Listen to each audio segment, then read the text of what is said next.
तर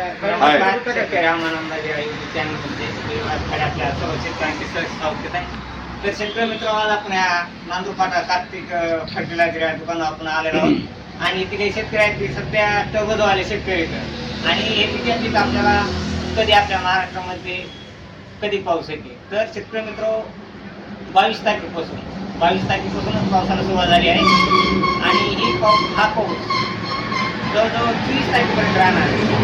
तर शेतकरी मित्र 22 तारखेपासून 22, 23 आणि 24 या 3 तारखांना लातूर, बीडचा काही भाग, परळी, अंबेजोगाई या भागामध्ये, तसेच नांदेड, परभणी, हिंगोली या भागामध्ये, परभणी हिंगोलीमध्ये थोडा पाऊस जास्त राहणार आहे. सध्या तरी जास्त तारखेला आहे. तसेच अमरावती, अकोला या भागामध्ये देखील पाऊस आहे. तसेच चंद्रपूर, नांदेड, तेलंगणा या भागामध्ये पाऊस आहे. तरी शेतकरी मित्र टबजवाले शेतकरी असतील त्यांनी थोडे जागरूक आहेत 3 दिवस, कारण 22, 23, 24 या तारखांना चांगला जोरदार पावसाचा अंदाज आहे. तर आपले शेतकरी काही प्रश्न आपल्या विचारले तर आपण त्यांचे प्रश्नांचे उत्तर घेऊ. तर बोला आपण शेतकरी सर आपलं काय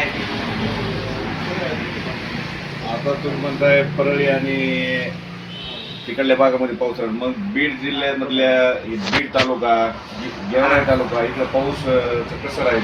हा, तरी बीड तालुक्यामध्ये आपल्या गेवराई तालुक्यामध्ये नॉर्मल पाऊस राहील.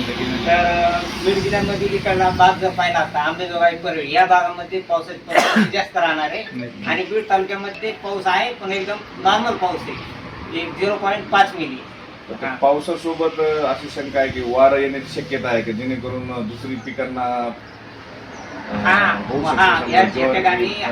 गव्हाचं नुकसान होणे असं काही? हो, या ठिकाणी हवेचे प्रेशर राहणार आहे, कारण की अरबी बंगालच्या उपसागरामध्ये कमी दाब तयार झालेला आहे आणि त्या कमी दाबामुळं हवेचे प्रेशर देखील ताशी 14 ते 15 किलोमीटर वारे राहणार आहे त्या टायमाला आणि वारे राहिल्यामुळं काय होणार, वारा देखील जास्त राहणार आहे आणि त्यामध्ये पाऊस येणार आहे. आणि हा पाऊस दुपारी जर आला तर गारा देखील पडण्याची शक्यता आहे. ते पण परभणी, हिंगोली या साईडला गारा पडू शकतात, इतर ठिकाणी नाही, नॉर्मल पाऊस राहील. शेतातील ज्यांची जनावरे आहेत त्यांनी थोडी काळजी घ्यायला.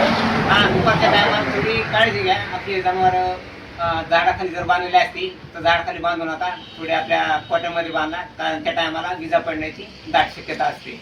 सध्या हा अवकाळी पाऊस आहे, त्याच्यामुळे थोडी शेतकऱ्यांनी जागरूक राहणे. धन्यवाद सर आपण दिलेल्या माहितीबद्दल. नमस्कार आपल्या सर्व शेतकऱ्यांचे. कार्तिक फर्टिलायझर घ्या.